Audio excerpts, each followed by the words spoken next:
Beberapa jam sahaja lagi kita akan menyaksikan pertembungan antara dua kelab besar dalam Liga Saudi iaitu Al-Nassr menentang dengan Al-Hilal. Dan ini adalah game yang sangat-sangat penting untuk kedua-dua tim.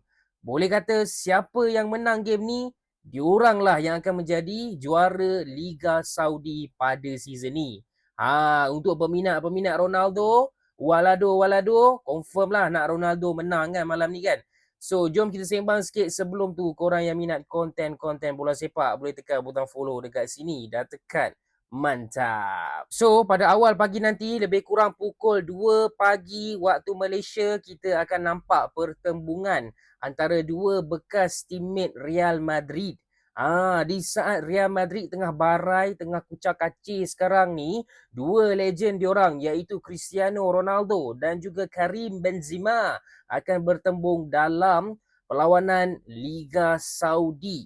Siapa yang dapat collect 3 points, dioranglah yang akan jadi juara. Sebab apa aku cakap macam tu? Korang boleh tengok kedudukan Liga Saudi sekarang ni, Al-Nassr memang dekat depan dengan 79 poin. Tapi Al-Hilal tak jauh di belakang, 2 poin sahaja yang membezakan kedua-dua kelab ini. Maknanya kalau Al-Hilal menang game ni, Al-Hilal akan memotong Al-Nassr untuk mendapat tempat pertama. Pasti kecewa peminat-peminat Ronaldo. Sebab apa? Cristiano Ronaldo ni walaupun dah lama juga dekat Arab, tak menang lagi Liga Saudi. Al-Nassr belum pernah menang lagi Liga Saudi semenjak Ronaldo join. Of course lah dia nak menang. Takkanlah dia nak dapat title mandul piala tu kan. Jadi Cristiano Ronaldo of course aku rasa pada pukul 2 pagi nanti kalah ke menang ke, Ronaldo akan paling-paling kurang satu biji gol nanti. Selain daripada game lawan dengan Al-Hilal pada awal pagi nanti, game lawan Gamba Osaka pada 16 Mei pun tak kurang pentingnya untuk Cristiano Ronaldo. Dua game, dua trofi boleh dimenangi.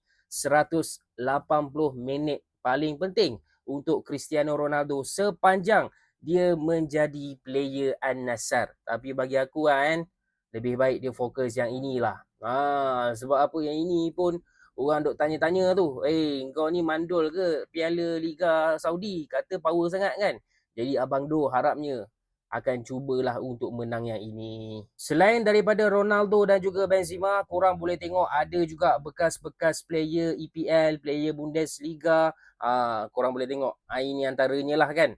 Dan ramai juga yang kata Al-Hilal ni selalu dibantu oleh referee, dibantu oleh VAR. Jadi sama-samalah kita tengok game malam nanti. Game awal pagi nanti. Harap-harapnya ref tak kacau apa-apa. Harapnya is a fair and square game. Dan harap-harapnya bukanlah game yang bosan berakhir dengan 0-0. Itu saja guys. Assalamualaikum. Ciao.